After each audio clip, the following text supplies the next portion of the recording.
Meditasi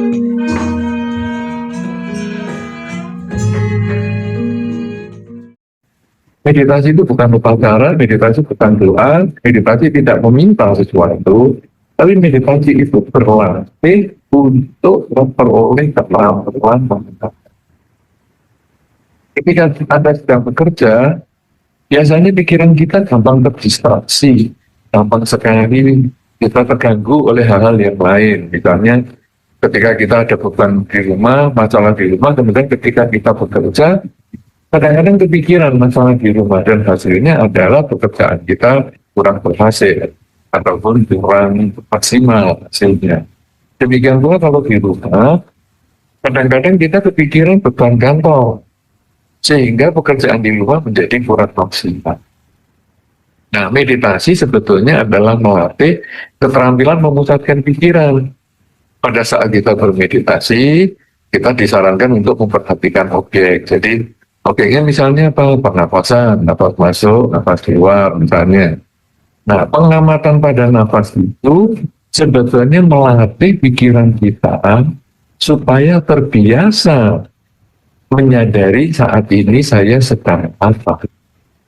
Karena itu ketika kita memperhatikan nafas masuk, keluar, masuk, keluar, kemudian memikirkan hal yang lain, kita segera kembalikan, kita tarik kembali supaya masuk pada perhatian nafas kita satu atau masuk keluar nanti mikiri yang lain lagi, kita kembalikan lagi ke nafas. Nah, ini adalah keterampilan sehingga kalau istilah orang-orang itu menyebut ada muscle memory, yang Anda misalnya menggunakan kalkulator. Pertama dulu kalkulator itu kalau Anda mau memasukkan pembukuan misalnya, menoleh ke kiri bukunya, kemudian menoleh ke kanan kalkulatornya, nolnya 1, nolnya 2, nolnya 3, dan sebagainya. Anda masih noleh kanan dan noleh kiri, sampai pusing mungkin di awal-awal pekerjaan. Tetapi, kalau kita sudah terbiasa menggunakan kalkulator itu, maka timbullah kebiasaan yang disebut muscle memory. Jadi, otot kita ini sudah punya memori. Jadi kalau nolnya 1 itu apa yang dipencet, nolnya 2 apa yang dipencet, nolnya 3 apa yang dipencet, angka 1, 2, 3 itu apa saja yang dipencet, maka ketika kita melihat yang sebelah kiri, data pembukuan kita atau keuangan kita, kemudian yang kanan ini sudah nggak usah noleh, kita sudah bisa langsung menghitung. Itu kalau yang menggunakan kalkulator. Yang menggunakan keyboard itu juga sama. Dulu kita kalau mau mengetik ya tangannya itu pakai jari sebelah satu-satu gini. Tapi lama-lama kemudian kita terbiasa menjadi jarinya 10 kita gunakan semua. Nah, ini adalah muscle memory. Sehingga kita hanya tinggal melihat monitornya, tangan ini sudah nggak perlu dilihat, dia sudah ngetik seperti biasa, karena ini sudah menjadi kepanjangan dari pikiran kita. Inilah muscle memory. Nah, muscle memory bukan hanya pada muscle di otot kita secara fisik, tapi sebetulnya bisa kita bangkitkan, kita biasakan di dalam pikiran kita. Nah, jadi yang kita latih di dalam meditasi ini adalah muscle memory yang kita anggap sebagai dalam tanda petik muscle-nya otak kita, otot-otot di otak kita itu supaya terbiasa sadar saat ini saya sedang apa. Karena kita itu, kalau kita perhatikan, pikiran kita selalu memikirkan masa lalu atau masa depan. Padahal, kita hanya punya saat ini. Masa lalu adalah saat ini yang sudah lewat. Masa depan adalah saat ini yang belum datang. Tapi yang kita pikirkan masa lalu, masa depan, masa lalu, masa depan. Nah, dalam meditasi, bukan berarti kita menolak masa lalu, tapi kita menjadikan masa lalu sebagai pelajaran. Kalau yang bagus, kita tingkatkan saat ini. Kalau yang buruk, kita perbaiki saat ini. Masa depan juga tidak kita tolak. Masa depan adalah tujuan, karena saat ini yang belum datang. Masa depan yang membahagiakan, kita perkirakan membahagiakan, kita mulai lakukan persiapan saat ini. Masa depan yang kita perkirakan menakutkan, mulai kita lakukan persiapan saat ini. Jadi saat ini menjadi titik yang paling penting untuk memperbaiki masa lalu, membangun saat ini juga untuk meningkatkan di waktu-waktu yang akan datang. Nah, latihan dasarnya adalah saat ini saya ngapain ya? Saat ini saya bernafas. Karena itu ikut dengan kita terus. Sehingga ketika nafas masuk, kita sadari masuk, kita biasakan pikiran memahami masuk. Kemudian ketika nafas keluar, kita biasakan juga menyebut dengan keluar. Jadi masuk, keluar, masuk, keluar. Atau kita hitung 1 sampai 5 misalnya. 1, 1, 2, 2, 3, 3, 4, 4, 5. Pikiran ke tempat lain, tarik lagi 1, 1, 2, 2. Pikiran ke tempat lain itu artinya masa lalu dan masa depan. Kita tarik lagi 1, 1, 2, 2. Terus begitu sampai nanti kita terbiasa dan terbangunlah muscle memori otak kita. Sehingga nanti pada waktu kita bangun tidur misalnya, kita langsung muscle memorinya adalah saat ini saya sedang apa? Sedang bangun tidur, duduk di kasur. Saat ini saya sedang apa? Berjalan ke kamar mandi. Saat ini saya sedang apa? Menggunakan pakaian. Saat ini saya sedang apa? Berangkat kerja. Saat ini saya sedang apa? Bekerja. Saat ini sedang apa? Dan seterusnya sampai pulang ke rumah, sampai kita mau istirahat lagi. Saat ini saya sedang apa? Sedang berbaring, istirahat. Begitu kita sadar saat ini sedang berbaring dan istirahat, tidurnya gampang sekali. Tapi kalau kita pikirannya ke masa lalu, masa depan, tidurnya sulit sekali. Sehingga orang mengatakan, saya kok sulit tidur ya? Saya iri dengan bayi.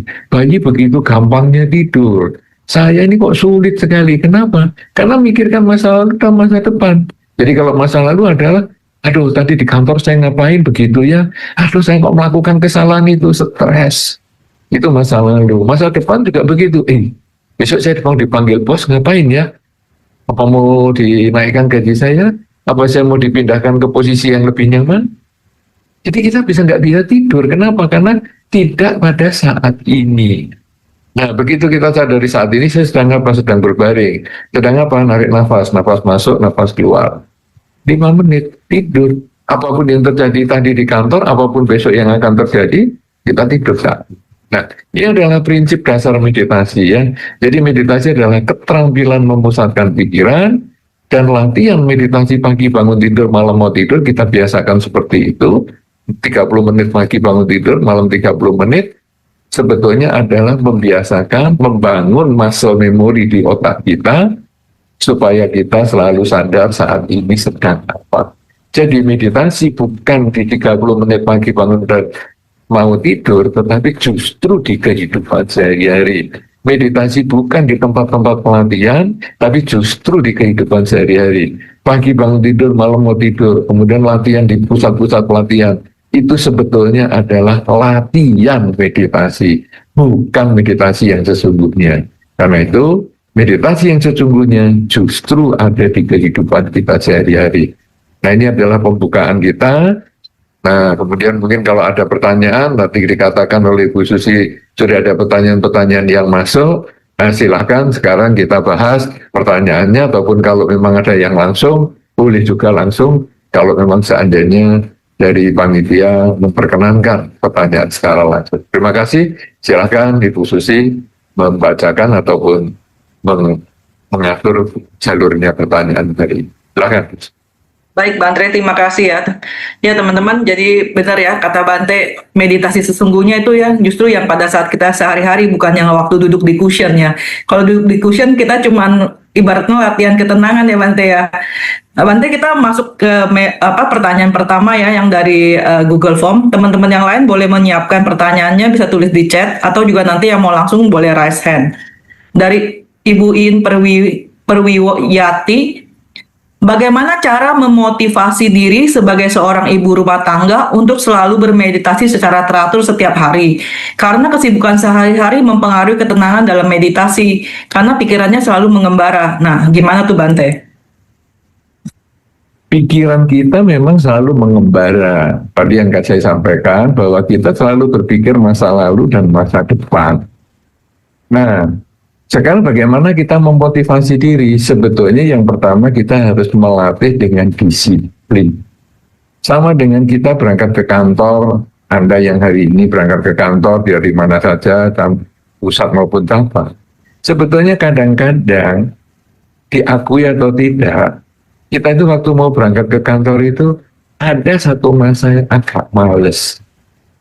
Kayaknya badan agak capek-capek ya ini. Atau kayaknya udaranya tidak terlalu nyaman untuk kita keluar rumah. Atau paling enak di rumah. Atau ada anggota keluarga saya yang sedang datang. Kita sebetulnya agak males. Tetapi karena kita dituntut dengan ada tanda tangan, ya, kemudian ada absensi dan lain sebagainya, kita terpaksa berangkat. Dan begitu berangkat keluar dari rumah, kok suasananya beda ya? Kok jadi saya lebih happy lagi? Dan akhirnya kita sampai kantor bisa semangat. Tapi sampai kantor bisa semangat, pagi, katakanlah jam 8, jam 11 kadang-kadang males lagi. Oh gini tadi nggak masuk, enak kalau di rumah, ini ada malesnya. Tapi kita paksa, nggak boleh pulang cepat, nggak boleh, ajar terus, ajar terus. Nah dengan disiplin akhirnya jam pulang kita bisa siap sudah pulang. Nah ternyata satu hari ini kita bisa lewati dari tadi males di rumah, kemudian kita paksa berangkat, kemudian semangat, kemudian sampai kantor lagi males lagi, kita paksa sampai jam pulang, dan akhirnya kita pulang dengan menyelesaikan tugas kita. Demikian pula di dalam meditasi, karena meditasi itu hanya sebagian kecil, itu hanya latihan untuk kehidupan sehari-hari, maka tentu malesnya juga ada. Bahkan kadang-kadang bikin alasan macam-macam lah.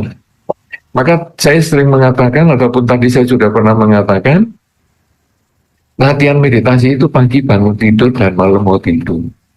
Supaya ngatasi malesnya. Kalau pakai jam, meditasi jam 5 pagi ya. Oke. Ada hari-hari tertentu kita jam 5 pagi itu memang sudah siap.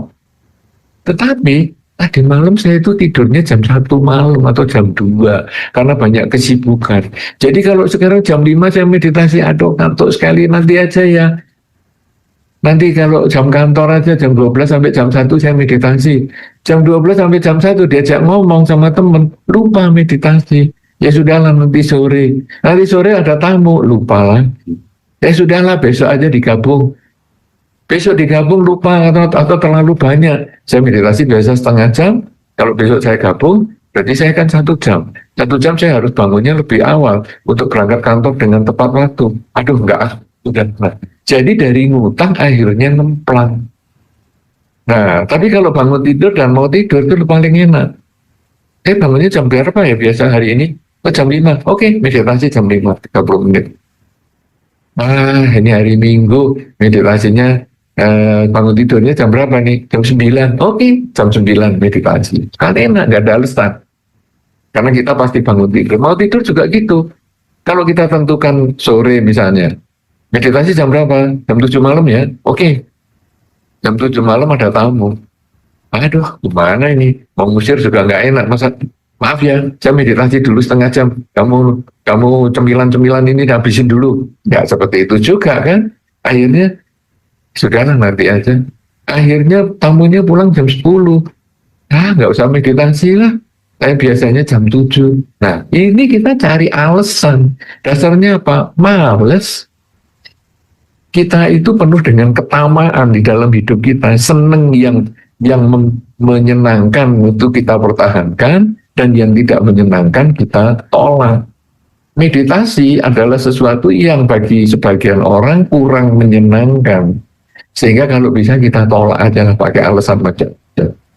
Nah, tapi kalau mau tidur, misalnya sekarang mau tidur jam berapa nih? Biasanya tidur sore itu jam 8. Oke. Berarti sebelum tidur meditasi. Aduh, tapi hari ini ngantuk sekali, nggak bisa jam 8, jam 6 ya. Saya tidur, oke, jam 6 itu meditasi, jam 6 sore. Saya tidurnya malam, jam 12. Ya, jam 12 meditasi. Nah, jadi dengan kita disiplin, pagi bangun tidur, malam mau tidur, otomatis kita termotivasi diri. Apalagi kita pesen sama keluarga kita. Kamu kalau tahu saya tidak meditasi pagi bangun tidur atau malam mau tidur, kamu boleh minta misalnya ditraktir.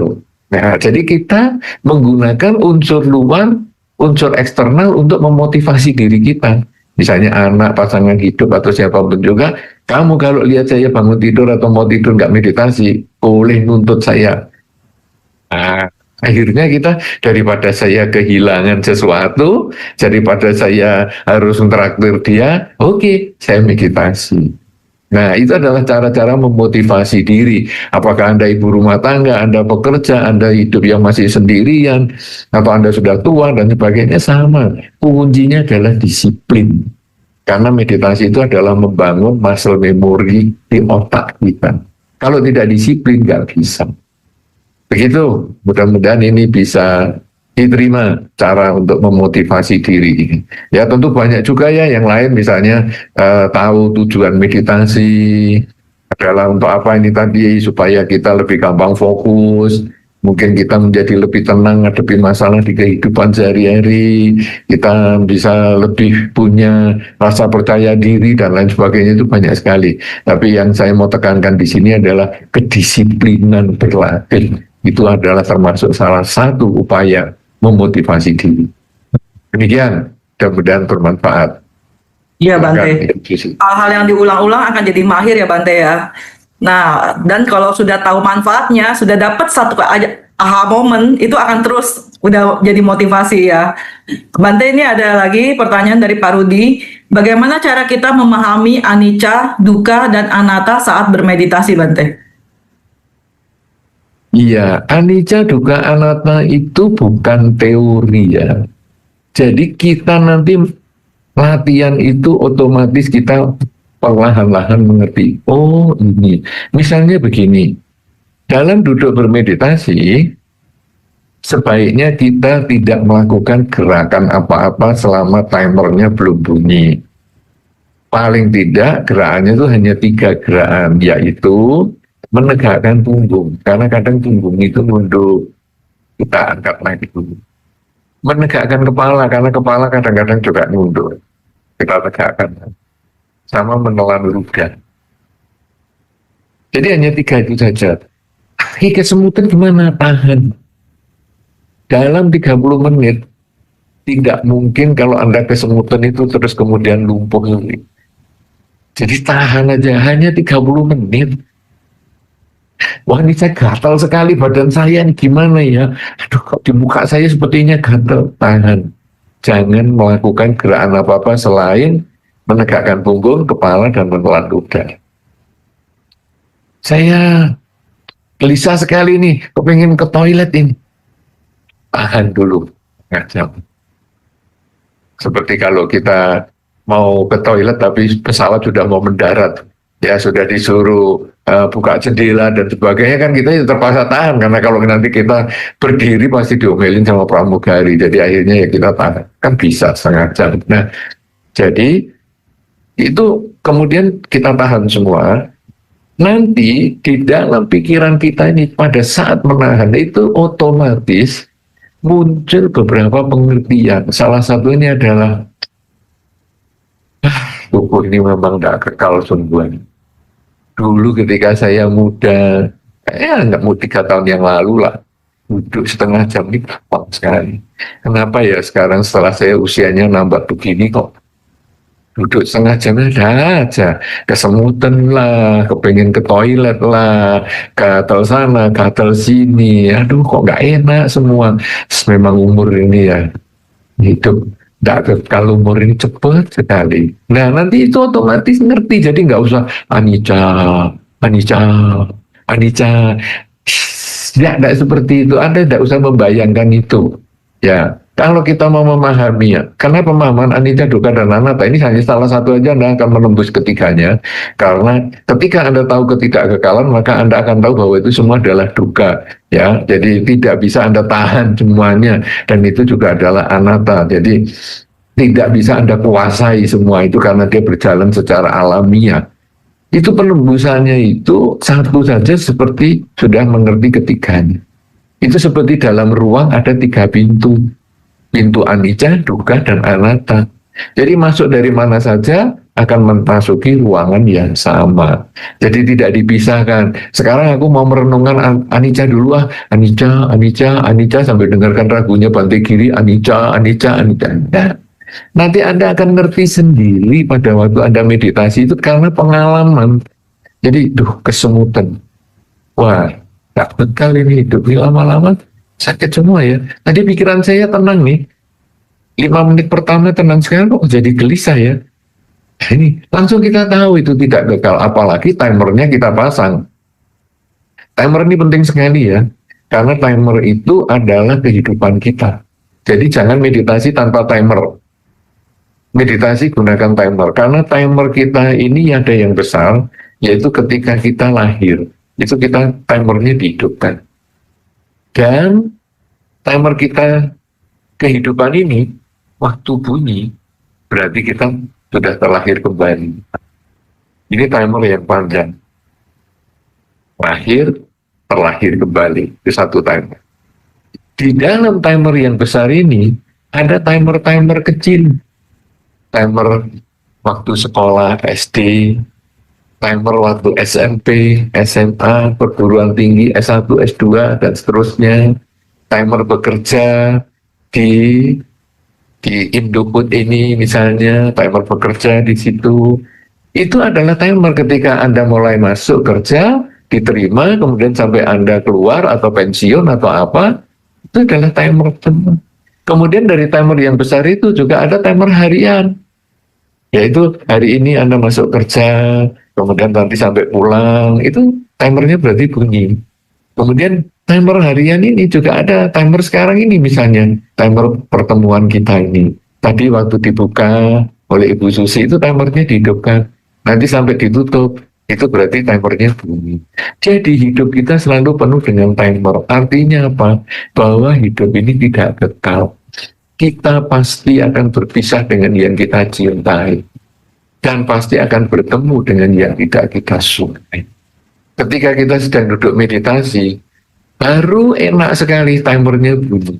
Itu yang paling menjengkelkan. Jadi saya ini sudah latihan meditasi berbulan-bulan, aduh sakit semua. Hari ini loh baru enak, timernya bunyi, dasar, abaikan aja biar salah. Itu adalah tanda bahwa kita memuaskan ketamaan. Kita sekarang tahu, oh timernya bunyi, padahal enak, oke, cukup dulu. Nah, jadi kita bisa berpisah dengan yang kita cintai. Kenapa? Karena setiap saat kita akan ketemu kondisi-kondisi yang seperti itu. Kita latih dengan meditasi, karena meditasi adalah latihan keterampilan memusatkan pikiran pada saat ini. Sebaliknya, ketika kita kesemutan, kita tahan aja sampai timernya bunyi. Dan hasilnya adalah, loh, timer bunyi kok saya kesemutannya hilang. Iya, berarti tadi kesemutan itu adalah psikosomatis. Saya bosan meditasi, saya nggak suka meditasi, saya kepingin segera melakukan hal yang lain, muncullah rasa kesemutan. Begitu timernya bunyi, hilang. Ya, kemudian ada bosan dan sebagainya. Dengan permainan timer itu, kita lalu melihat hidup yang tidak kekal. Memahami anicca, maka kita tahu anicca, dukkha, dan anatta sekaligus. Sehingga, oh ternyata tubuh saya ini juga bukan milik saya. Saya suruh, diam kamu, jangan kesemutan, nggak bisa. Diam kamu, jangan kebelet ke toilet, nggak bisa. Semua itu ada prosesnya.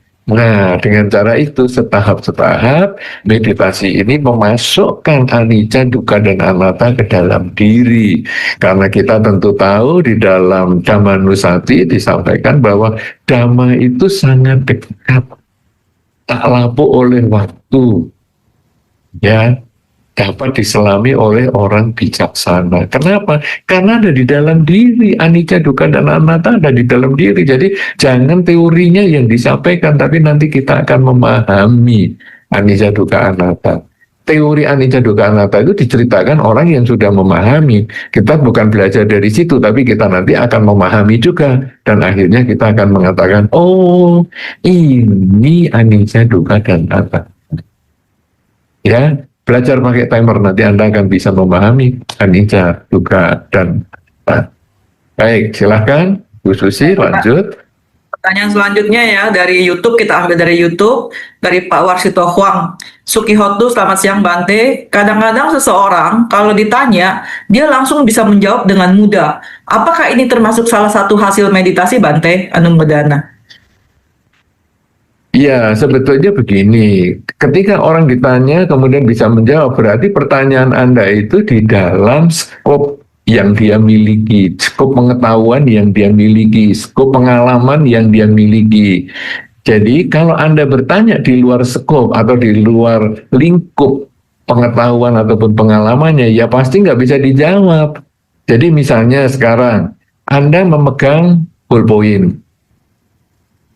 Kemudian Anda tanya sama orang yang sudah pernah mengerti itu ballpoint. Jadi Anda ngomong, ini apa ini? Karena itu skop pengalamannya dia, skop ingatan dia langsung otomatis ngomong ballpoint. Kok tahu kamu? Ya iyalah, saya sudah pernah tahu itu benda itu ballpoint. Tapi kalau ballpoint itu bentuknya beda, mungkin bentuknya Mickey Mouse atau apa begitu, tunjukkan. Apa ini? Apa itu ya? Nah, dia di luar lingkup pemahamannya dia. Itu Mickey Mouse itu. Bukan Mickey Mouse. Mickey Mouse bentuknya, ayo apa ini? Apa ya? Apa ya? Nah, dia berusaha memasukkan data baru di dalam lingkup pemahaman dia, pengetahuan dia. Kemudian Anda ngomong, ini kan ballpoint. Ini loh kalau ditarik kepalanya isinya ballpoint. Oh, ballpoint. Nah, dia masuk data baru. Masuk di dalam lingkup pengetahuannya. Sehingga minggu depan Anda ngomong lagi, ini apa yo? Ballpoint. Nah, jadi kalau Anda ditanya dan bisa menjawab karena ada di dalam lingkup pengetahuan dan pengalaman Anda. Misalnya, kamu tahu nggak nih caranya ngubah setting HP ini gimana? Oh, gampang itu mereknya sama punya saya. Lingkup pengalaman Anda. Tapi ketika di luar lingkup pengalaman Anda, aduh aku nggak pernah pakai HP itu gimana ya? Coba ya saya pelajari dulu. Nggak bisa. Kenapa? Nah, karena di luar lingkup pengetahuan dan pengalaman Anda. Ya, jadi itu yang perlu saya jawab bahwa kenapa ditanya bisa langsung jawab? Karena di dalam lingkup pengetahuan dan pengalaman. Baik, silakan Ibu Susi.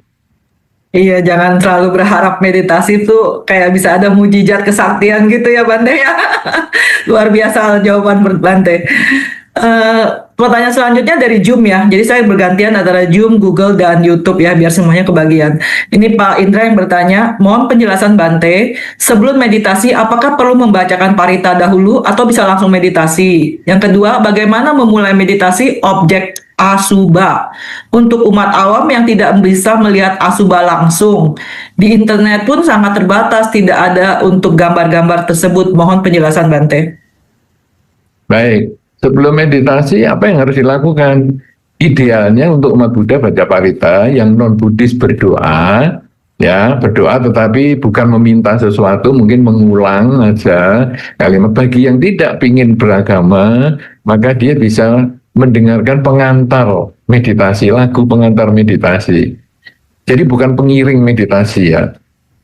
Lagu itu hanya disetel kira-kira 3 menit saja. Saya kalau meditasi menggunakan lagu itu relaksasi sama dengan di spa ya, jadi sambil berbaring begini dipijiti, ada aromaterapi, ada musik sepanjang waktu, itu spa. Tapi kalau meditasi itu kita fokus pada latihan memusatkan pikiran, sehingga parita, doa, lagu itu hanya pengantar saja, menjadi transisi antara kehidupan kita sehari-hari dengan latihan spiritual atau latihan pengendalian pikiran. Itu hanya transisi. Anda bisa bayangkan kalau setelah ngetik misalnya pekerjaan Anda, kemudian Anda langsung, ya sekarang waktunya meditasi. Apa yang ada di dalam pikiran adalah pekerjaan Anda itu tadi. Tadi sudah benar belum ya? Ini sudah saya save belum ya? Nah, dan lain-lain. Sehingga hasilnya Anda ini malah kacau meditasinya. Tapi setelah pekerjaannya beres, kemudian komputernya dimatikan misalnya, kemudian kita membaca parita sebentar. Paritanya pendek saja, seperti misalnya tadi dengan Ibu Susi memimpin dengan Wandana misalnya 3 kali boleh ya. Kemudian apakah nanti dengan Pisarana misalnya, sehingga kira-kira bisa 5 menit. Nah, itu membuat kita beralih ke dunia yang spiritual. Kemudian kita baru meditasi. Nah, ini baru enak. Karena batin ini sudah siap. Itu sama dengan Anda misalnya mau tidur lah. Mau tidur itu apa ya? Anda pulang kerja terus tidur. Ya ada sih sebagian yang begitu. Kadang mungkin merasa nyaman ya dengan pakaian yang sudah habis naik kendaraan umum, bau segala macam aroma yang aneh-aneh di kendaraan umum, kemudian kita bisa tidur dan bantal kita kena baunya itu semua. Kalau bisa ya bagus. Tapi kan ada yang pakai upacara dulu kan. Kalau mau tidur gimana? Mandi dulu ah. Gak enak kalau nggak mandi. Lo tadi sore jam 5 sudah mandi, masa ini jam 9 mandi lagi? Iya, tadi kan kita naik kendaraan, guys. Gak enak. Mandi terus ganti baju. Jadi kan waktu makan malam kan ada pakai baju sudah di meja makan tadi kan makan baju. Iya, tapi itu bukan baju tidur, itu kan hanya baju di rumah nonton TV dan lain-lain. Itu ada orang yang seperti itu loh. Artinya apa? Ada proses transisi. Sehingga kalau saya tidur, karena saya sudah mandi, saya sudah bersih bajunya, memang baju untuk tidur dan lain sebagainya, tidur enak. Karena kita sudah dalam suasana yang memang terdukung untuk itu. Tapi kalau pakai pakaian kerja dan lain-lain, suasananya jadi nggak nyaman. Nah inilah makanya diperlukan sebelum meditasi ada sedikit ritual. Apapun juga yang Anda kerjakan agar menjadi transisi antara kehidupan sehari-hari dengan memasuki pengendalian pikiran atau spiritual. Kemudian bagaimana sekarang objek asubha di kehidupan sehari-hari? Asubha artinya A itu tidak, subha itu indah. Sebetulnya ya mudah saja kalau di kehidupan sehari-hari. Anda di internet bagaimana? Ya di internet juga ada. Sebetulnya kalau Anda mau nyari juga ada. Jadi misalnya mungkin agak sedikit yang di beberapa web khusus ya, yang disturbing pictures itu yang orang-orang ada orang yang suka ngumpulin disturbing pictures, jadi orang atau videos, orang-orang yang ngumpulin yang begituan itu kalau Anda search itu akan ketemu. Jadi misalnya orang ketabrak kereta api, itu ada videonya lumayan. Jadi pecah kepalanya, otaknya berhamburan, itu ada videonya, nggak disensor atau difoto. Itu bisa. Itu asubha juga. Ya, kemudian mayat itu juga ada yang ditemukan barusan tenggelam, misalnya sudah seminggu, atau korban kecelakaan itu ada videonya sebetulnya. Jadi di web-web tertentu, di channel-channel tertentu, video ataupun foto itu mudah sekali ditemukan kalau Anda browsing-browsing di internet. Ya, kalau zaman dulu waktu saya masih muda malah sulit, belum internet seperti hari ini. Sekarang mudah sekali, beberapa web banyak menyediakan itu. Tetapi kita tidak perlu harus berpikir tentang asubha itu yang mayat. Ada juga asubha itu yang berhubungan dengan makanan, karena kita ini kan paling suka makan. Ya, disuruh puasa nggak enak, paling enak ya makan. Ya hari ini kita jam 12 sampai jam 1 sebetulnya jam makan. Jadi ya sebetulnya mungkin lah kalau mau kameranya dimatikan ya mungkin ada yang kerja, tapi juga ada yang sambil cemil-cemil ya bisa juga ya. Nah sekarang makanan itu bisa jadi objek asubha. Anda kan tiap hari makan, pagi makan, siang makan, malam makan, katakanlah itu. Atau Anda mungkin masih nambah cemilan, mungkin roti ini, gorengan itu. Sekarang kalau Anda mau tahu asubha, makanan yang sudah Anda punya, sebelum Anda telan, keluarkan dulu. Mudah, itu kan ada di diri kita. Keluarkan dulu. Ini makanannya di sini. Anda lihat baik-baik. Oke, ini yang akan saya telan.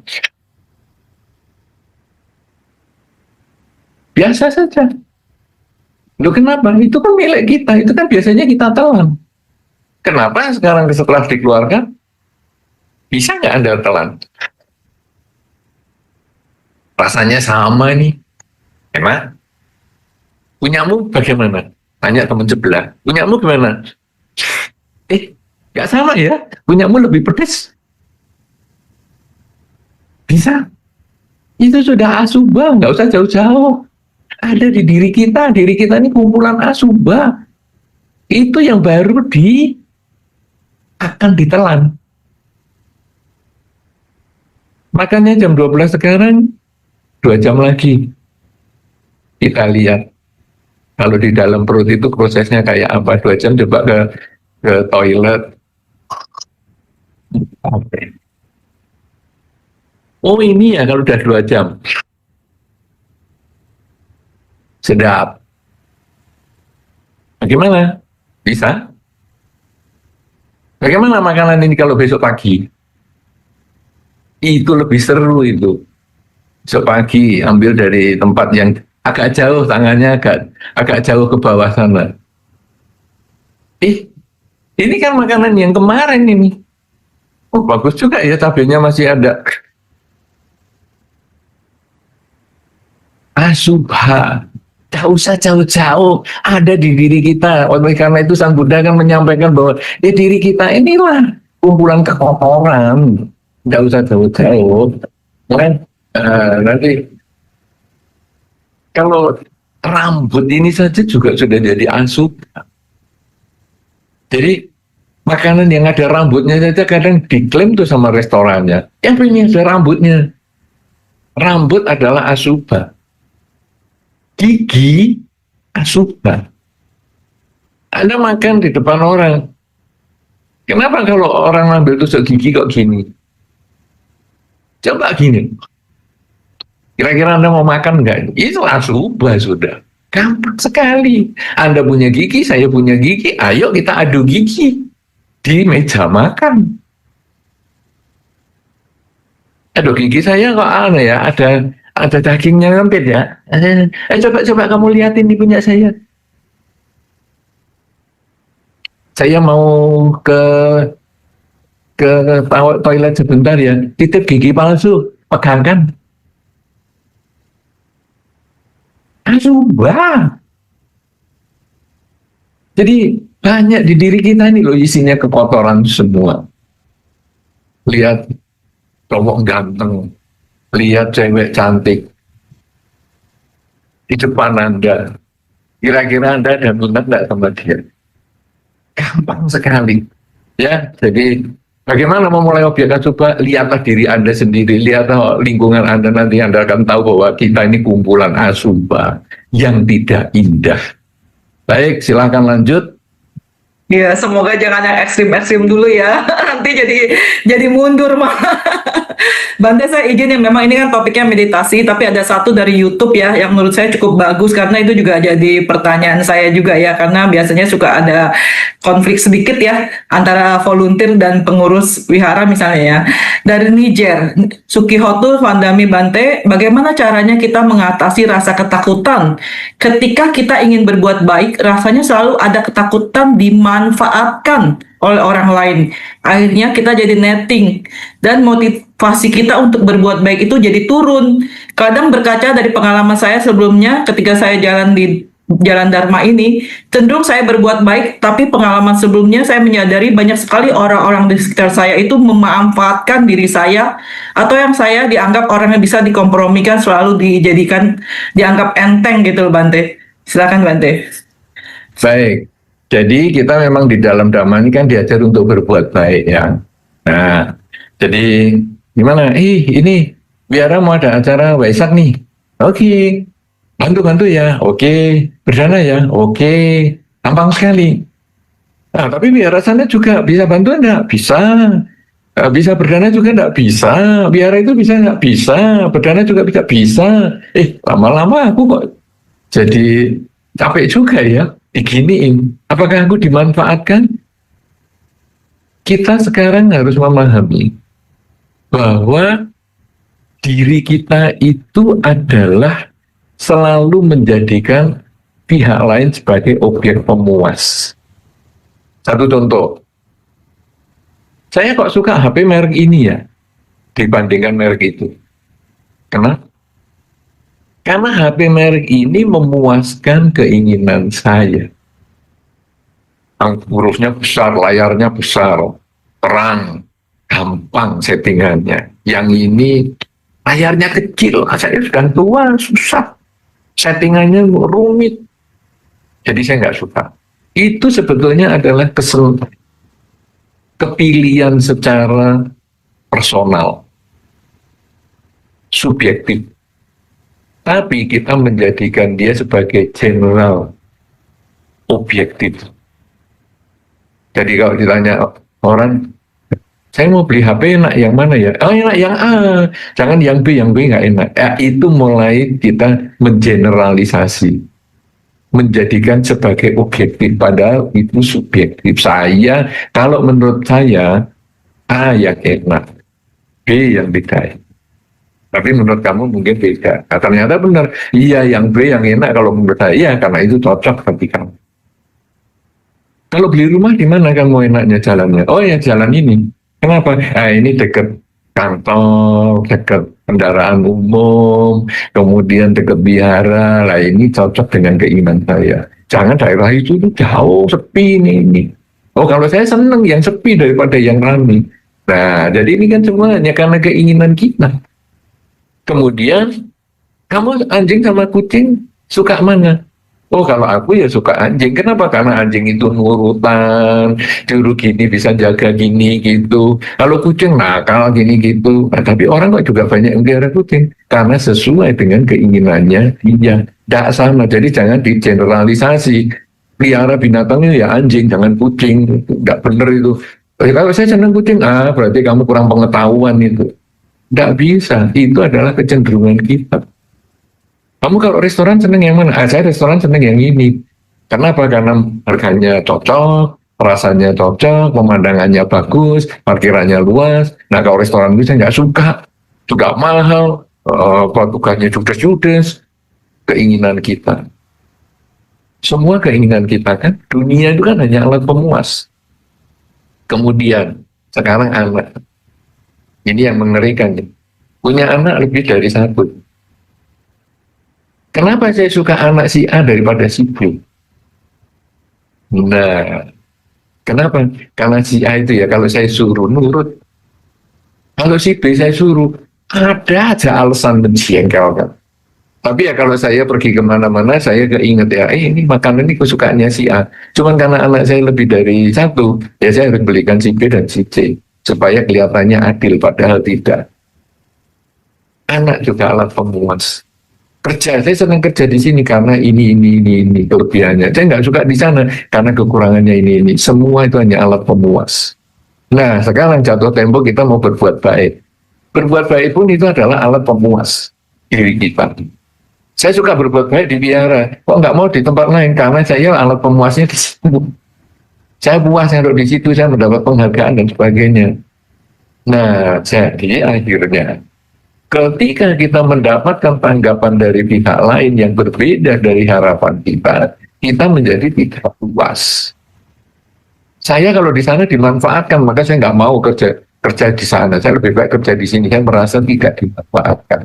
Dan tujuan Anda berbuat baik itu, tujuan berbuat baik adalah Anda ingin memuaskan diri Anda sebetulnya, mendapat penghargaan, mendapat pemahaman yang berbeda dari lingkungan, tapi yang Anda dapat tidak sama. Nah, kemudian terjadilah hal yang tidak nyaman itu tadi. Tetapi memang ada orang-orang menjadikan Anda juga objek pemuas. Karena ini gampang sekali disuruh ke sana sini, sudah, biar aja. Nah, kita sekarang harus tahu batasnya. Ketika Anda mulai terpaksa melakukan sesuatu, maka Anda harus bijaksana memberikan jawaban. Yang penting adalah komunikasi. Jadi, ayo kamu, ini ada baksos di sini, kamu bantu nah, atau kamu bantu tenaga, atau bantu berdana dan sebagainya. Nah, Anda menjawabnya yang baik, jangan mengatakan, kamu mesti aja memperalat saya gini-gini ya, itu kalau acting kan gitu. Ya, padahal mungkin dia ngasih kesempatan kepada kita. Tapi kita acting, jadi kita merasa, kamu memanfaatkan saya.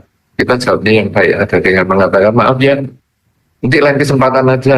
Jangan putus asa untuk mengajak saya, tapi kali ini saya pas dulu kayak itu. Nah, jadi Anda yang bisa membatasi. Kenapa? Karena Anda yang merasa dimanfaatkan, karena Anda membuka kesempatan untuk itu. Tapi kalau Anda bijaksana memberikan jawaban, orang itu nggak bisa ngapa-ngapa. Jadi kalau misalnya Anda bekerja sebagai sales, atau Anda mendapatkan sales di rumah, ya sales sepeda motor, kemudian Anda ya beli. Sales panci datang di rumah Anda ya beli. Sales rumah datang ya Anda beli rumah. Sales pakaian datang ya Anda beli pakaian. Sales panci Anda beli ya Anda datang ya Anda beli panci. Kemudian di rumah pasangan hidup Anda ngomel-ngomel, ini apa? Kamu beli panci, beli sepeda motor, beli ini. Lah gak salahnya sales nih. Sales datang lah, saya mana bisa menolak. Ya yang salah kan ya kita. Sales ya urusannya dia mau datang, mau ngomong itu urusannya dia. Tapi kan kita yang berhak memutuskan mau atau tidak. Oh, sales sepeda motor, maaf ya saya sudah punya kemarin barusan beli, selesai. Sales panci, wah bagus ini, tapi nanti ya karena ini pancinya saya masih kredit belum selesai. Oke. Sales rumah, wah maaf ini rumah saya masih bagus begini.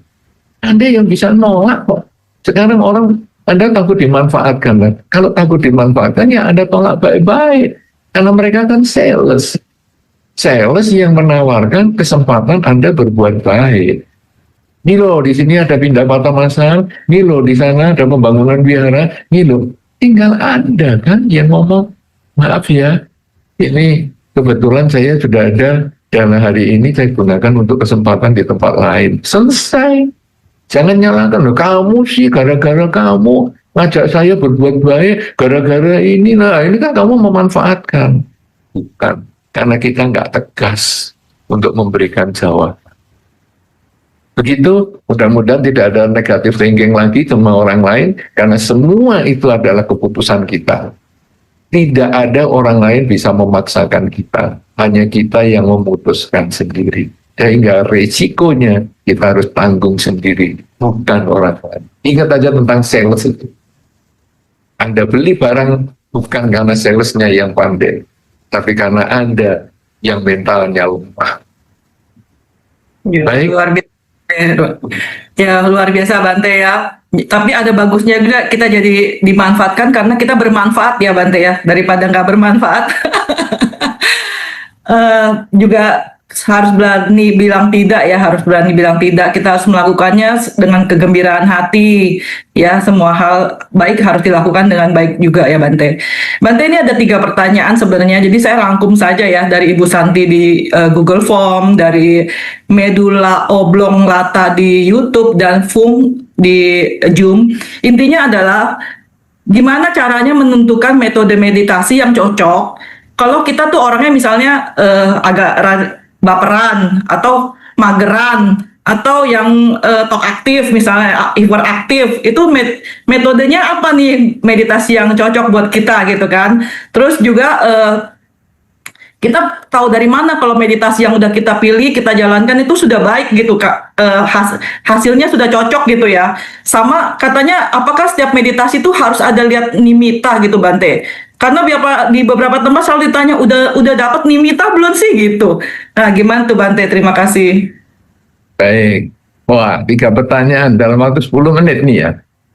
Ya, oke. Bagaimana ya metode meditasi yang cocok? Maaf Bante, kalau boleh perpanjangan waktu kita bisa sampai 13.30 sih. Kalau boleh, kalau ya terima kasih. Berarti masih ada 35 menit. Nah, begini. Apakah meditasi yang paling cocok metodenya? Sebetulnya kita harus tahu bahwa tadi tujuan meditasi itu apa? Tujuan meditasi adalah membangun kebiasaan memusatkan pikiran. Berarti kalau Anda ikut pelatihan meditasi tertentu di tempat tertentu, saya menyarankan kalau latihan itu di beberapa tempat ya, katakanlah 5 tempat. Ya, di tempat A. Kalau Anda berlatih di tempat A, lupakan segalanya. Katakanlah Anda pernah punya teori, pernah membaca ini, itu, pernah mendengar di wihara begini begitu, lupakan semua itu, ikutilah cara di A ini secara totalitas. Ya, jangan mempertentangkan. Kenapa? Karena teknik-teknik atau teori yang ada di A ini, praktek yang ada di A, itu sebetulnya sudah dilakukan di sana dengan hasil yang maksimal. Kemudian Anda ikuti secara total, lalu Anda rasakan, bisa nggak Anda memusatkan pikiran pada objek tertentu yang bisa cepat menangkap objek, yang bisa mempertahankan untuk waktu yang lama. Karena kan kita seperti dalam pekerjaannya, begitu bangun kalau bisa kita langsung bisa fokus sampai di pekerjaan, sampai pulang kerja, sampai di rumah, sampai istirahat lagi. Berarti cepat pegang objek, tahan lama. Mampu nggak dia? Oke, cukup itu. Kemudian di B. Di B kita jangan belajar, jangan ikat pelajarannya di A. Istilahnya mungkin dikosongkan gelasnya. Atau kalau mungkin dalam bahasa pompa bensin, mulai dari nol ya Bu.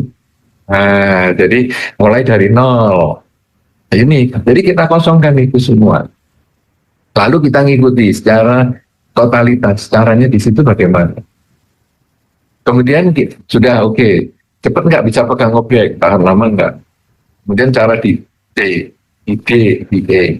Nah, nanti dari 5 cara ini, mana yang paling menurut Anda cepat pegang objek, tahan lama? Berarti metode yang di situ adalah yang paling tepat. Baik untuk Anda yang baperan, mageran, hiperaktif, apapun juga. Metodenya yang menurut Anda itu cepat pegang objek, tahan lama, berarti itu yang tepat. Dan sekali lagi, ini semua adalah subjektif. Tidak bisa dijadikan objektif. Sehingga menurut saya, menurut pengalaman saya, maka meditasi di A ini yang paling cocok. Wah, kalau dia, ya menurut dia itu yang paling cocok yang di B misalnya, atau yang di C, tidak apa-apa. Tiap orang punya kesenangannya masing-masing. Kalau saya suka nasi goreng, bukan berarti seluruh dunia harus suka nasi goreng kan. Ada orang yang suka nasi padang, ada yang orang suka nasi soto, nasi pecel. Ya karena itu memang subjektif. Itu pertanyaan pertama. Kemudian yang kedua, meditasi bisa tahu baik atau tidak itu bagaimana? Kalau cepat pegang objek dan tahan lama. Kalau meditasinya belajar di situ nggak bisa pegang-pegang objek, coba Anda pindah ke pelatihan yang berbeda lagi. Mungkin tekniknya nggak cocok. Ya, mungkin Anda perlu belajar lebih banyak lagi untuk mencari pengalaman di tempat. Cepat pegang objek, tahan lama. Itu adalah tandanya Anda berhasil dalam meditasi. Apakah di setiap meditasi perlu nimita? Sebetulnya tidak diperlukan, karena kalau nanti nimita itu diperlukan, gampang. Nimita itu adalah bagian dari memori yang di bawah sadar kita. Kalau kita mempelajari tentang asal mula manusia, ataupun alam semesta ini, kalau kita membaca riwayat terjadinya alam semesta, manusia ini kan terdiri dulunya kan dari alam-alam yang berupa cahaya. Ya, ketika bumi sedang terbentuk, kemudian ada makhluk-makhluk berupa cahaya ikut berotasi dan berevolusi di bumi ini, kemudian makan sari-sari tanah dan sebagainya, sehingga cahayanya menjadi berkurang, kemudian juga terjadi jenis kelamin, kemudian terjadi persilangan, kemudian terjadi makhluk, dan terus sampai akhirnya berproses evolusi menjadi manusia. Nah, sehingga manusia itu sebetulnya asalnya itu dulunya memang makhluk dari berupa cahaya. Akhirnya sisa cahaya yang ada adalah kita. Kalau tadi kan makhluk-makhluk cahaya juga awalnya kan makan cahaya, tapi kemudian karena dia di dalam proses pembentukan bumi, dia akhirnya makan sari-sari bumi sehingga muncul fisik. Kita kalau lampu mati, itu sebetulnya kita ada kegelisahan. Jadi lampu mati semua. Kok mati? Kemudian kalau lampu hidup, kita langsung senyum. Bahkan ada di beberapa tempat, setelah matinya mungkin 3 jam atau lebih, lampu PLN hidup itu bisa tepuk tangan. Itu aneh. Untuk apa tepuk tangan? Dia tidak melakukan show apapun juga. Itu kan hanya mati hidup kan hal yang biasa. Untuk apa ada tepuk tangan? Karena kita sebetulnya cinta dengan cahaya. Makanya ketika Anda berada di tempat yang di musim dingin, mungkin kalau Anda yang sudah pernah ke luar negeri dan berada di tempat yang musim dingin, Anda itu sangat menghargai matahari.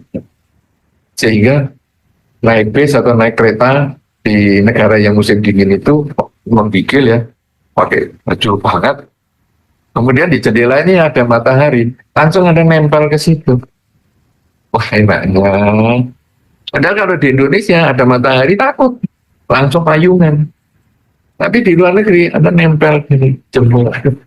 Enak sekali. Kemudian jalan-jalan di lapangan gitu, kemudian juga di square atau apa, kemudian ada jemur-jemur. Wah enak banget. Kenapa? Karena kita cinta dengan cahaya. Kemudian kalau pagi kena cahaya, kalau malam gimana? Kalau malam paling seneng itu ngobrol di bawah lampu. Lampu adalah cahaya. Itu yang dulu sebetulnya dimulai dengan api unggun. Orang-orang yang di gua-gua itu memasang api unggun dan dia menari-nari di sekitar api unggun. Tapi cahaya itu kesukaan kita. Di lalu lintas, kalau cahaya lampu kendaraan depan itu terlalu terang, kita yang naik kendaraan akan nubruk dia. Jadi bukan membuang ke tempat yang gelap, tapi justru kita mendatangi cahaya. Seperti binatang pelarong itu, mendatangi cahaya. Jadi kita ini sangat cinta cahaya. Nah, pada waktu kita meditasi, batin kita menjadi tenang. Kemudian, ketika kita sudah mulai fokus, itu seperti kalau air, sungai, ya, atau kopi misalnya yang diaduk, kopi tubruk, kemudian kalau sudah mengendap, maka kita bisa melihat cairan jernih di atas, tapi kelihatan dasar. Demikian pula pikiran kita. Ketika kita sudah mulai fokus, pikiran ini menjadi jernih dan kelihatan dasarnya. Dasarnya apa? Salah satunya adalah simpanan cahaya. Karena itu dari kehidupan awal manusia, kita itu makannya ya cahaya. Di dalam kehidupan sehari-hari kita suka cahaya. Kalau lampu mati kita gelisah, kalau lampu terang kemudian kita tenang, bahagia dan sebagainya. Kalau lampu mati kita takut, kalau terang kita berani. Anda tentu tahu kalau masuk ruangan tertentu, kalau siang Anda berani, kalau malam Anda takut. Padahal siang dan malam kursinya sama, mejanya sama, nggak jalan pindah kemana-mana, tapi kita takut dengan gelap. Nah, jadi akhirnya karena kita cinta cahaya, kalau memori kita tentang cahaya itu banyak, pada saat kita tenang, cahaya itu muncul. Itu yang disebut nimitta. Jadi cahaya muncul di depan kita, di sisi sini, terbang sedikit ke sana, jalan ke sini, lewat sini, diem di depan, warnanya merah, kuning, hijau, dan sebagainya. Itu sebetulnya hanya bagian dari memori kita. Ya, kalau orang bisa melihat, ya itu abaikan saja. Tidak melihat, ya tidak apa-apa, karena itu bukan satu tujuan. Tapi kalau memang itu di dalam sistem meditasi yang dilatih di situ adalah tujuannya itu, ya seperti yang tadi saya sampaikan. Anda latihan di tempat A, B, C, dan seterusnya. Kalau memang tujuannya di tempat A itu harus melihat nimitan, ya Anda harus ikuti. Kalau perlu Anda memvisualisasi nimitta itu. Nah, gampangnya nimitta itu gimana? Anda pandang aja lampu misalnya di plafon Anda itu Anda pandang. Ya, tidak usah kedip kira-kira 5-10 detik. Kemudian Anda tutup mata. Nanti lampu itu terbayang di pikiran Anda. Itu sangat mudah. Ya, apalagi kalau Anda melihat matahari. Jadi tempat kerja Anda, jendelanya ini bisa melihat matahari. Anda lihat aja matahari 3 detik. Kemudian Anda tutup. Nanti kan kelihatan. Atau jendela Anda terang, kemudian Anda pandangi jendela itu beberapa saat ya, 5 detik misalnya. Kemudian Anda tutup. Nanti jendela itu akan terbayang di sini. Cuman warnanya berubah. Yang terang menjadi gelap, yang gelap menjadi terang. Itu seperti film zaman dulu, kalau kamera yang masih dicuci cetak film ini. Ya, nah, jadi itu semua ada di dalam memori kita. Bukan hanya nimitta itu memori penglihatan. Memori pendengaran juga sama. Anda ketika sedang meditasi, nama Anda bisa dipanggil loh. Nama Anda yang waktu kecil, jadi yang nama di rumah. Kenapa? Karena nama rumah itu mungkin sudah Anda dengar sejak Anda belum ngerti bahasa, belum bisa diajak ngomong. Jadi misalnya nama di rumah Anda Bagong misalnya. Jadi ketika lahir sambil digendong, sambil dikatain, Bagong, Bagong, Bagong. Anda belum bisa ngomong, belum bisa apa-apa. Tahu orang tua saja enggak, Bagong, Bagong. Tapi karena sudah besar, kita malu dipanggil Bagong. Bagong itu satu karakter di pewayangan yang bentuk badannya unik lah, bentuk mukanya unik, gaya bahasanya unik. Jadi kadang kita nggak mau mengerti apa itu Bagong. Aku nggak mau panggil Bagong, aku bukan anak kecil lagi. Oke, ada dipanggil nama yang sekarang.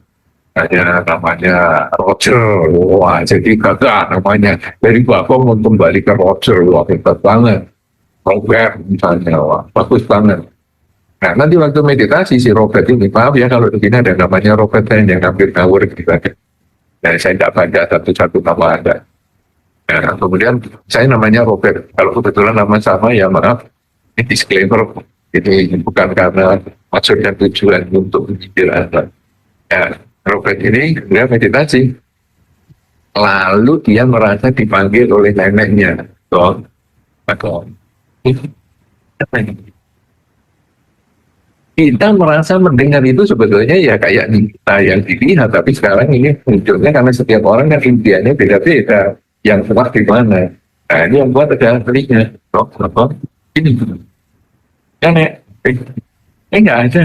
Kenapa? Memorinya panggilannya itu. Padahal neneknya juga sudah meninggal atau apa. Tapi ya, nah, kita dalam meditasi kita abaikan itu bukan objek. Abaikan aja. Kita hanya boleh menegakkan ujung kepala dan menelan sudah. Ya, objek pendengaran, penglihatan. Kemudian nafas juga gitu. Ada bau khusus ya itu. Mana kita penting. Kan lupa, kalau lupa yang saya pakai tentang baunya ini. Tapi kemana sekali ya. Kalau kita tanya orang itu di luar lah, apalah. Padahal itu memori kita yang ada di dalam hati kita. Jadi muncul seolah-olah kita mencium sesuatu. Nah, kalau nanti di dalam meditasi, itu sebetulnya yang kita ngerti aja. Jadi misalnya melihat cahaya ya, melihat. Karena indera kita itu hanya pintu aja, dapat jendela. Sehingga dia bisa terima apa saja. Jendela itu kan bisa masuk angin, bisa masuk kelelawar, bisa masuk tongkek, bisa masuk cicak, bisa masuk semut, bisa masuk ular, bisa masuk berduri. Kita jangan ngurus yang di luar ini, karena yang di luar objek ini tak terhingga yang kita punya. Yang kita urus adalah indria yang kita miliki.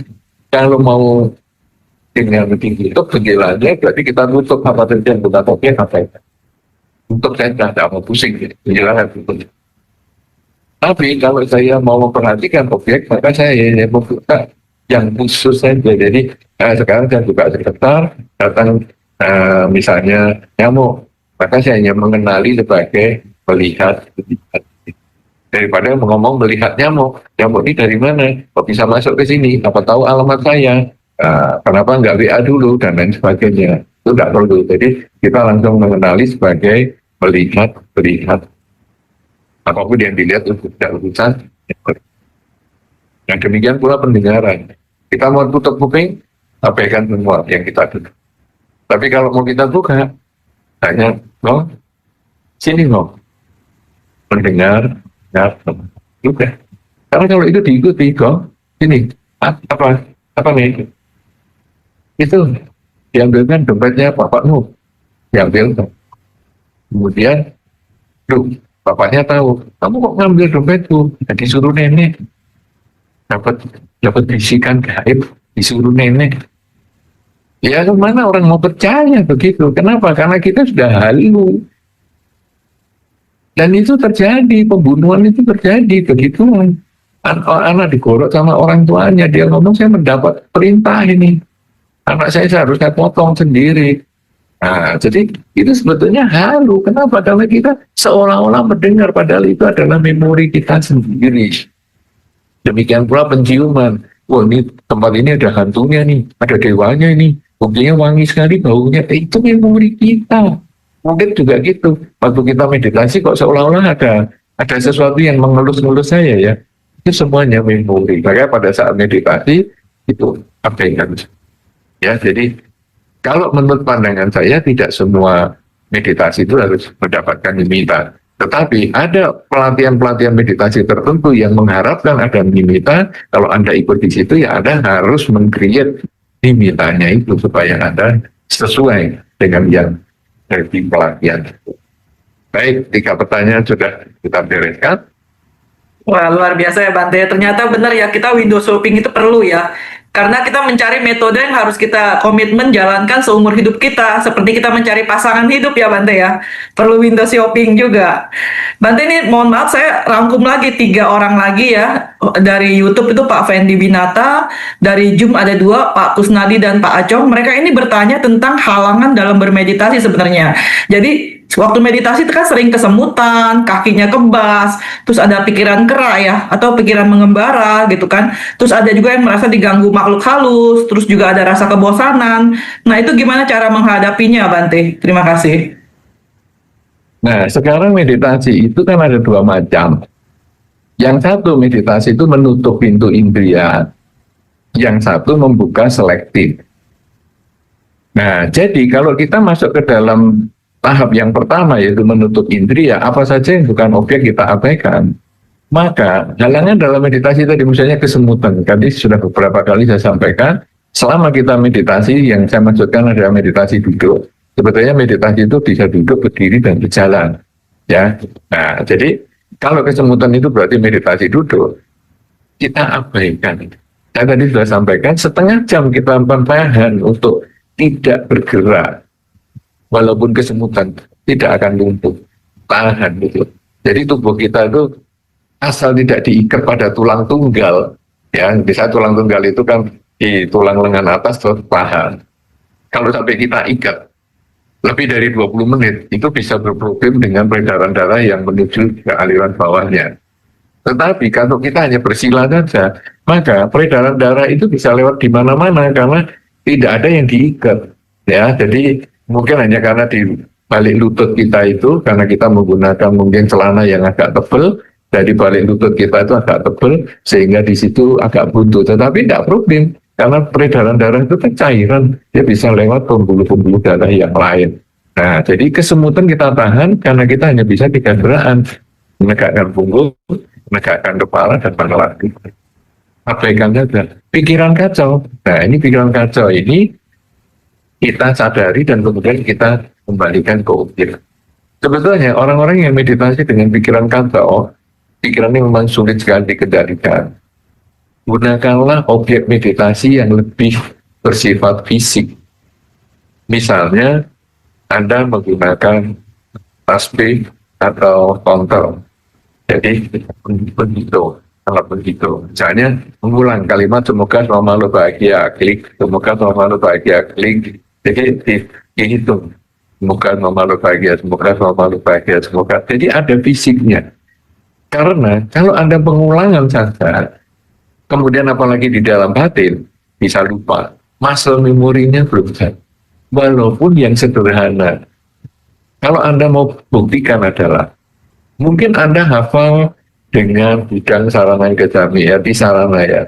Budang Saranang Gejami, Damang Sanggang, kemudian Butiampi, Tatiampi, itu Anda hafal. Itu kalau Anda ucapkan. Maka, muscle memori Anda jalan. Yaitu ketika Anda ucapkan, pikiran Anda kemana-mana, buntut yang terakhir ini Anda masih ingat, dia akan kembali ke situ. Itu pasti Anda nggak lupa kalau dilafalkan. Coba kalau dibaca di dalam batin. Di sarana, bisa lupa. Karena Anda tidak ada buntutnya ini, tidak ada muscle memorinya. Jadi muscle memori otaknya ini kan belum jalan. Jadi tadi sudah ini, terus yang mana ya ini? Nah, Anda bisa ngulang tuh. Kalau Anda pernah mengalami ini, maka sesungguhnya itu artinya bahwa kalau kita meditasi menggunakan objek misalnya pernafasan, kemudian kita duduk, hanya sekedar secara mental saja, pikiran kacau pasti hilang. Tapi kalau kita ubah menjadi fisik, itu menjadi lebih mudah. Karena kita klik, tahu loh. Kok tadi pikiran saya kemana nih? Oh ya, semoga semua makhluk bahagia. Klik, semoga semua makhluk bahagia. Atau ya kalau tradisional pakai tasbih. Semoga semua makhluk bahagia, semoga semua makhluk bahagia, semoga semua makhluk bahagia. Itu akan mempermudah. untuk bisa fokus. Nah sekarang kalau diganggu makhluk gimana ini? Makhluk itu nggak terlalu sepengangguran yang kita bayangkan. Jadi sebetulnya itu lebih cenderung karena memori kita. Makhluk yang kita lihat itu cenderung seperti makhluk-makhluk yang kita lihat di televisi. Kita kalau ketemu makhluk, kadang kita malah nggak tahu kalau itu makhluk. Mungkin Anda sering di kantor ketemu atau di rumah Anda pun bisa ketemu. Yaitu misalnya begini, Anda pulang kerja atau Anda masuk kerja. Masuk kantor, Anda melihat teman Anda si A itu duduk di situ. Kemudian, biasalah si A duduk di situ. Kemudian kita masuk ke tempat kerjaan kita kerja. Ada satu waktu kita merasa saya pengen ngomong sama si A. Kayak tadi kok nggak ada. Kemudian saya tanya teman saya, si A tadi kemana ya? Si A hari ini nggak masuk. Siapa itu? Sebetulnya makhluk halus yang Anda bisa tembus, Anda lihat. Jadi ternyata tidak semenakutkan yang kita bayangkan. Di rumah juga sama. Kita pulang dari kerja, kemudian kita beres-beres dan lain-lain. Kita lihat keluarga kita, anggota keluarga kita kayak duduk di ruang tamu nonton TV. Kemudian ya kita mungkin mandi lah sama apa, kemudian ada waktu kita kepingin ketemu yang tadi kita lihat itu. Si A tadi kemana nih? Tadi kan nonton TV di sini, saya nontonnya sendirian loh. Si A kan pergi, dari sore belum pulang. Loh, ini siapa ini? Yang tadi saya lihat. Tapi kita tidak pernah yakin dengan diri kita sendiri. Nah, itu sebetulnya adalah makhluk halus. Nah, jadi makhluk halus itu tidak terlalu sepengangguran gangguin kita juga. Karena itu, ketika kita sedang meditasi, gunakanlah yang versi 1 itu untuk aja seluruh pengetahuan. Apa saja yang bukan objek, abaikan. Jadi melihat makhluk, melihat cahaya, melihat apa, abaikan, saya nggak mau pusing. Pokoknya saya tahunya. Kalau sudah begitu, meditasinya apa? Tapi kalau ngurusi makhluk, ada makhluk, ini kakek saya nih, kakek saya sudah meninggal lama nih, ya gimana nih, saya mau ngobrol sama dia. Begitu kita ngobrol, itu hanya bayangan kita sendiri, kita menganggap itu kebenaran, kita bisa tersesat. Karena nanti kakek itu misalnya ngomong sesuatu yang negatif, tanya dia itu ambil dompetnya bapakmu misalnya, dan kita merasa itu benar karena disuruh, padahal itu sesat. Ya, jadi itu Afrika saja yang paling gampang kesemutan pikiran kacau lah dan lain-lain, fokus saja pada objek apa saja yang bukan objek Afrika. Maka meditasi Anda akan maju, cepat pegang objek dan tahan lama. Silakan Ibu Susi. Iya, terima kasih Bante. Bante, ini di luar topik meditasi, cuma saya pikir nih yang bertanya nih butuh pencerahan nih dari Bante ya. Ini dari Google Form, Ibu V, saya sebut V aja ya karena ini. Nama budaya Bante, saya memiliki kekasih yang berbeda agama dan kurang disetujui oleh orang tua pasangan. Apakah kalau saya setiap hari berdoa, berharap agar hati orang tuanya luluh dan menerima kami sebagai menjadi pasangan gitu Bante? Bagaimana menurut pandangan Bante? Ya, ini memang menarik ya. Jadi punya pasangan yang beda agama. Gimana ya? Idealnya sebetulnya agama itu sama. Kenapa? Terutama di Indonesia ini. Karena Indonesia ini suka perlu perhatian dalam bahasa yang lebih halus dibandingkan kepo. Ya. Perhatiannya gimana? Kalau ini dua orang agamanya A sama B, kemudian pergi ke tempat ibadah A, si B nggak ikut. Itu orang-orang lingkungannya yang penuh perhatian dalam bahasa halusnya kepo itu tadi. Itu akan tanya, si B kemana? Si B. Ya agamanya lain. Kok lain sih, diajak sini dong. Wah, itu materialnya nanti panjang kali lebar. Hebat. Nah, kemudian begitu juga kalau si B pergi ke tempat ibadahnya di sana, itu ya sama. Karena memang Indonesia banget itu karakteristiknya.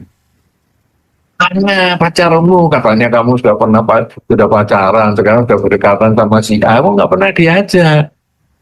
Nah, namanya lain. Ya, gimana sih kamu nih? Tokoh di sini kok malah agamanya beda, ini gimana lah, itu kepo-kepo gitu. Akhirnya si A sama si B ini kadang-kadang menikahnya di C. Jadi akhirnya tidak di A, tidak di B, dia di C. Sudah nggak ada orang yang mau tahu urusan kita. C. Nah, itu yang agamanya beda. Kemudian nanti, katakanlah si B ini mau ikut di A atau si A ikut di B ya, terserah. Nah, dua-dua ke tempat ibadahnya. Si penuh perhatian ini, dia tanya lagi, kamu udah menikah belum? Saya sih baru pacaran ya 3 tahun. Ya 3 tahun kok pacaran lama banget, dia menikah umur udah berapa, nasihatnya keluar lagi. Padahal dia nggak berdana itu pernikahannya itu misalnya, ya saya berdana dekornya atau apa, nggak ada. Ya sudah dia pokoknya menghasut gitu, oke menikah.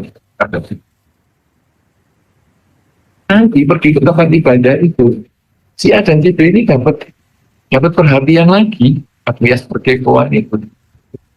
Dan menikah berapa tahun ya? Ingat-ingat kamu ini sudah cukup lama loh ya menikah. Ya kita menikah 2 tahun. Sudah ada hasilnya belum? Sudah ada belum? Belum. Ya gimana ini kamu? Tuh masih muda gini kurang sehat nih berarti ya. Coba ke dokter sana sini. Wah nasihatnya juga banyak nih. Nasihatnya minum ini, hormon itu supaya cepet lah ada hasilnya. Mumpung ini masih muda, ini semua gini nanti harga-harga jadi mahal karena sekarang wah sudah impor mau dibatasi, malah nggak karu-karuan lah. Ya sudahlah, punya anak, aku pergi lagi ke tempat ibadah ini. Nah, si penuh perhatian itu memperhatikan lagi. Udah lama kamu menikah kok anaknya cuma satu, kok nggak punya adik lagi. Dia nggak bayari sekolahnya, nggak bayari biaya kelahirannya, tapi ngurusi. Yang namanya penuh perhatian.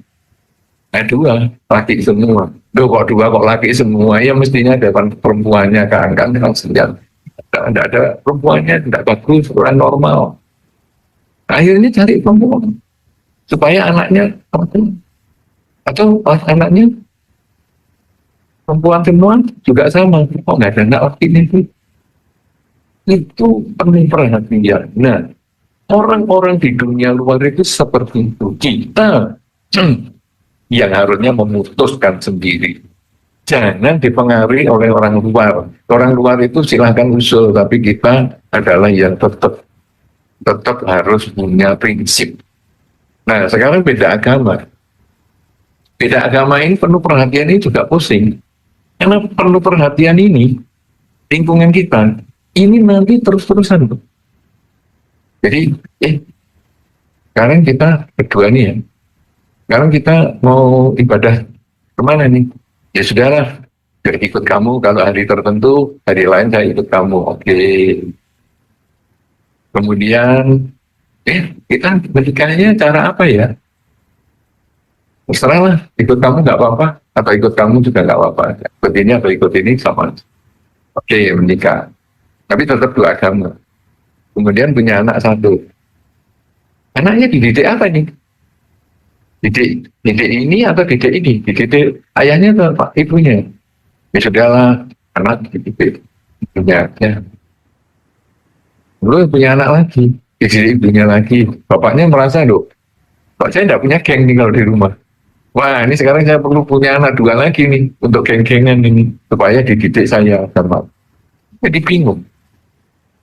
Kemudian nanti terus tambah terus usianya sampai sakit hati benar. Si A sakit, enaknya disembayangkan agama A atau agama B. Itu bisa puyeng loh. Ya disembayangkan agamanya yang sakit, tapi saya nggak percaya loh. Saya nggak mau juga jemput pemuka agamanya. Untuk apa? Mau digerakkan apa gimana? Kan repot.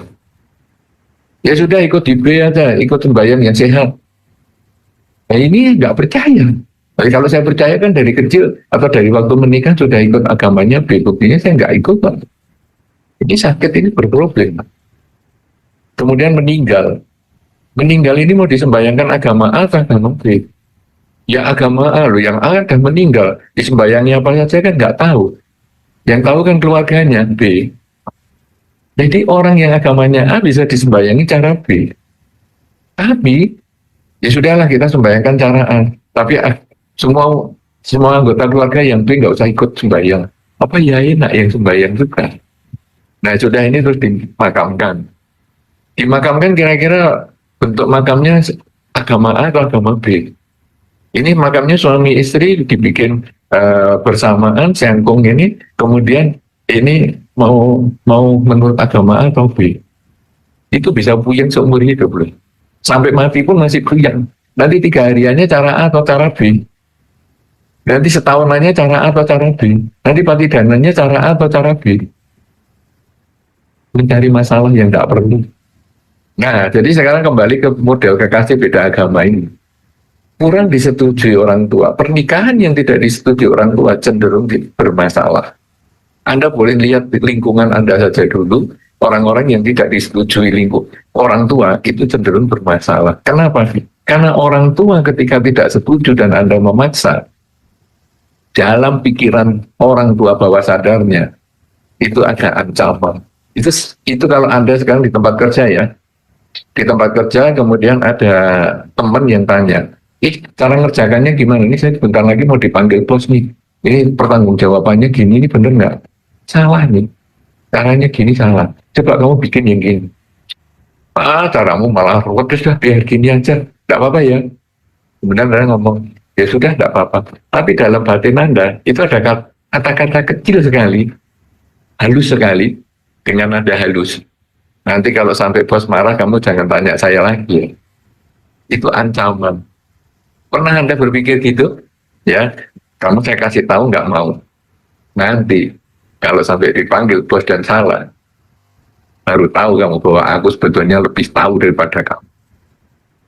Itu kalau teman kerja ya biasa-biasa aja. Sudah kan? Dimarahi kan? Kita bahagia. Bahagia di atas penderitaan makhluk lain. Kenapa? Karena kayak dia nggak nurut saya sih. Salahnya sendiri. Itu kalau teman kerja. Anak bisa begitu. Dan yang begitu kan orang tua. Apa nggak risiko banget? Karena orang tua itu sangat manjur kata-katanya. Jadi anak dikasih tahu, kamu jangan menikah sama itu ya. Kamu kan beda agama, nanti masalahnya sampai jangka panjang. Ya saya ini orang tua, ini tokoh di tempat ibadah saya. Kamu kalau sampai menikah dengan agama lain kan saya juga gengsinya hancur-hancuran juga ini. Kan kita kan didesak sama yang penuh perhatian di lingkungan itu. Kok mantumu kok bukan agama ini? Itu penuh perhatian sekali lingkungan kita itu. Luar biasa. Berbahagialah Anda di lingkungan yang penuh bahagia, yang penuh perhatian itu. Nah, kemudian orang tua nggak sepakat, tapi kita maksa. Saking maksanya sampai hamil salah satu. Wah, tuh gimana ini? Orang tua ya sudahlah. Tapi apa yang ada di dalam pikiran orang tua? Nanti kamu tahu sendiri ya. Kalau sampai kamu ini tidak bahagia, jangan minta ampun sama orang. Itu kata-kata di bawah Anda. Dan perkawinan yang tidak disepakati orang tua cenderung tidak berpanjang. Anda boleh lihat juga artis-artis yang tidak disepakati orang tuanya dan sebagainya karena beda agama. Endingnya itu ya cuma belajar. Kenapa? Karena ini penuh perhatian. Negara yang penuh perhatian. Kalau di negara yang tidak penuh perhatian itu bisa. Karena kamu mau ikut agama, kamu mau ke tempat ibadah, maka kami nggak pusing. Itu bisa, tapi di Indonesia. Nah lalu usahanya untuk berdoa mengharap orang tua mertua setuju gimana? Boleh saja. Tapi kalau nggak sepakat ya jangan. Lebih baik akan tunjukkan kualitas diri Anda bahwa saya walaupun agama lain tapi saya penuh toleran, saya orang baik, saya orang pantas, kamu anggap saya sebagai calon menantu yang baik. Jadi Anda mengubah perilaku. Jadi kita ini sistemnya begini ya. Bukan saya akan buat kamu harus memahami saya, bukan. Saya harus mengubah perilaku saya sehingga kamu akan memahami saya. Jadi bukan apa yang bisa kamu berikan kepada saya, tapi apa yang bisa saya lakukan untuk kamu sehingga kamu bisa menyetujui. Ya. Jadi bukan doa sih boleh saja, tapi yang penting adalah perubahan perilaku sehingga orang tua itu menganggap ya memang agamanya nggak sama tapi kelihatannya baik sekali. Daripada ikut agama yang sama tapi kelakuannya nggak baik, lebih baik menjadi penantu itu yang agamanya beda tapi dia luar biasa. Nah, begitu kita dapat stempel luar biasa sama orang tua atau calon mertua itu, tidak usah doa-doa, kita langsung oke, lampu hijau. Ya, tapi kalau kita hanya doa, dikira mistis, aku kok jadi kayak bukan diriku lagi ya. Aku dulu kan nggak setuju sama dia, kenapa aku jadi setuju? Mistis ini nampaknya ini pakai guna-guna, kan repot. Tapi kalau kita mistisnya itu dengan kelakuan yang lebih baik, maka orang tua atau mertua itu akan menyepakati dengan sungguh-sungguh. Karena kita memang layak menjadi pendampingnya dia. Pikiran kita, ucapan kita, dan perilaku kita adalah sangat berharga. Lewatkan. Sayang kalau saya punya menantu calon yang seperti ini saya kelewatkan hanya gara-gara agama. Sudahlah, biar agamanya beda, karena dia menantu yang berkualitas. Jadi sanggupkah Anda menjadi menantu yang berkualitas? Kalau sanggup tunjukkan kualitas Anda, maka Anda akan diperbolehkan, disetujui mendapatkan pasangan hidup. Tapi kalau Anda tidak bisa menjadi orang berkualitas, sampai lama pun Anda tidak akan disetujui. Dan jangan buang waktu, karena di dunia ini isinya kan hanya 2 jenis saja. Umumnya 2 jenis, mungkin ada beberapa jenis, tapi oke lah, umumnya 2 jenis, pria dan wanita. Jadi kita begitu melek mata, pasti ketemu lawan jenis. Kenapa harus maksa yang satu? Sudahlah, kita ganti cerita sama yang lain. Karena tiada rotan akar pun jadi. Mungkin orang ini hanya cocok jadi teman,